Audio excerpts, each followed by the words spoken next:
When the gas chambers of Nazi Germany were discovered, when the industrialized mass murder of Jews was revealed to us, people across the world found themselves repeating two words: never again.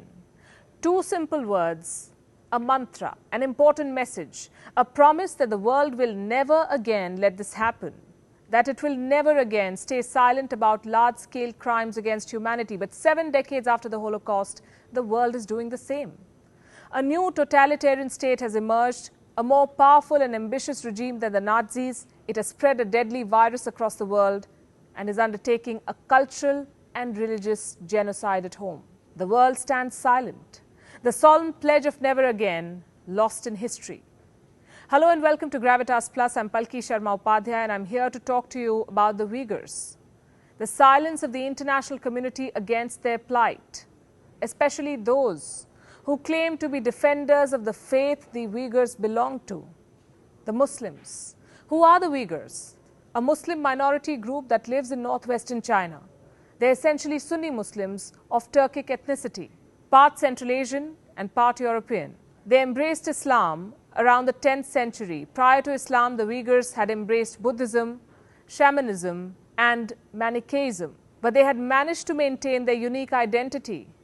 They have their own language, their own culture, their own cuisine. They do not look Chinese. They do not want to feel Chinese.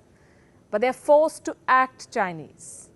This is Xinjiang, the largest province in China, home to the Uyghur Muslims, roughly the size of Iran, 1.5 times the size of Pakistan, and 12 times the size of Bangladesh.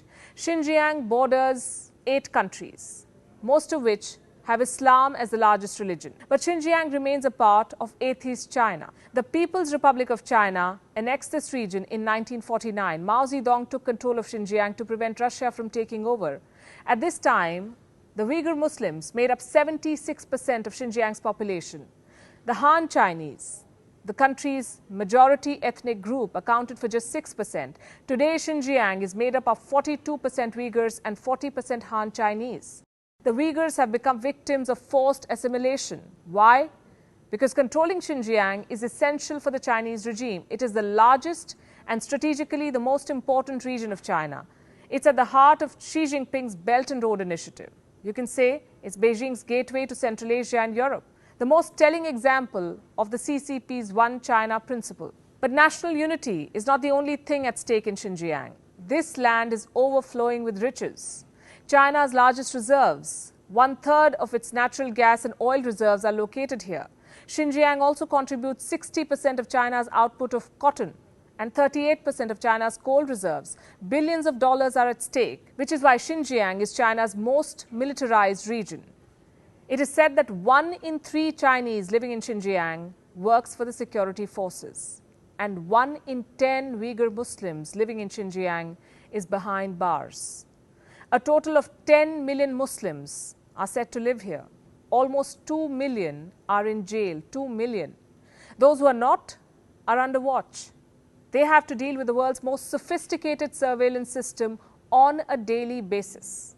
There is police on every corner of the street, checkpoints every few kilometers, and cameras that scan everything from number plates to faces to body parts. China says it's doing all of this to curb terrorism. The world says this is persecution. China sends these Muslims to concentration camps and calls them re-education camps, joyful training schools.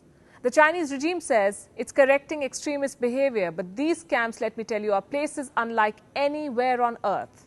The Muslims are subjected to political indoctrination. They're forced to memorize communist principles. Those who disobey are tortured.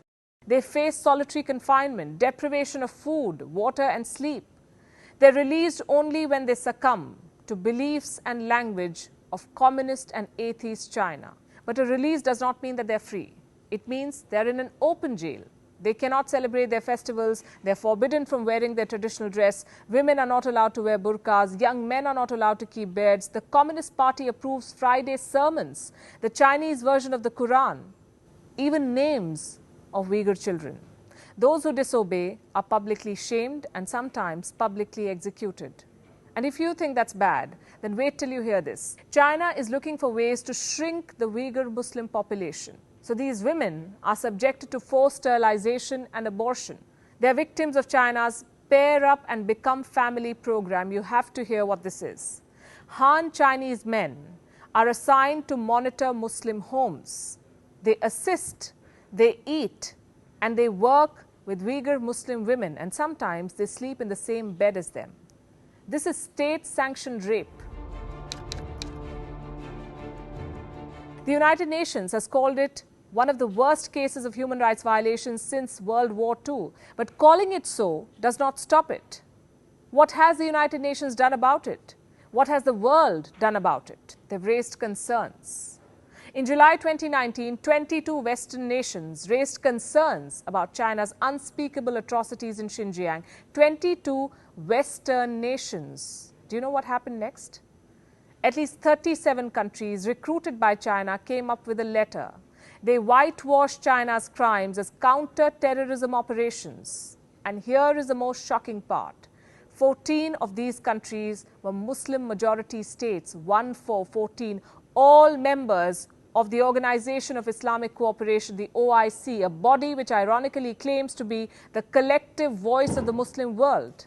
But when it comes to the Muslims of China, it acts as the collective defense of China. 5 OIC countries top this list. 5 countries that claim to be the defenders of the Muslim faith. Authoritarian regimes that should be shouting the loudest, but have bowed their heads in silence. Let me tell you the names in the order of the noise they make for Muslim solidarity.